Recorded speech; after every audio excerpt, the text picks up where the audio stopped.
Ini alasan Bribda Randi Bagus tolak menikahi Novia Widyasari. Kematian Novia Widyasari hingga kini masih ramai diperbincangkan.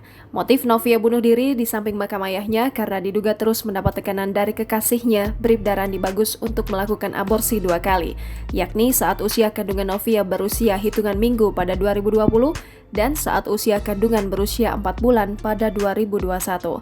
Kini, Bribda Randi telah ditahan di Polda Jawa Timur.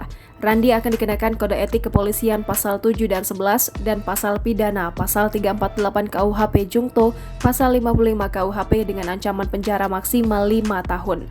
Namun, tak menutup kemungkinan Bribda Randi akan dijerat dengan pasal lain. Diketahui sebelum Novia meninggal, ia sempat mengadukan nasibnya ke Komisi Nasional Anti Kekerasan Terhadap Perempuan pada Agustus lalu. Aduan dilayangkan secara daring tengah malam. Setelahnya, Komnas Perempuan berusaha menghubungi Novia dan baru menjalin komunikasi di awal November. Di momen itulah, Novia menjelaskan semua permasalahan yang ia alami. Novia juga mengirimkan bukti kekerasan yang dialaminya selama 2 tahun menjalin hubungan dengan Randi ke Komnas Perempuan.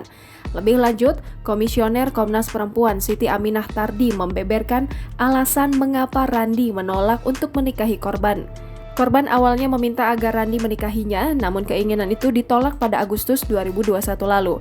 Tak sampai di situ, ketika korban hamil untuk yang kedua kali, ibu korban mencoba menjalin komunikasi dengan keluarga Randi.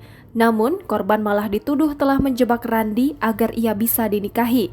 Selain itu, korban juga mengatakan kalau pemaksaan aborsi turut didukung oleh keluarga Randi. Tuduhan yang dilayangkan keluarga Randi kepada korban pun meninggalkan luka yang mendalam bagi Novia Widyasari.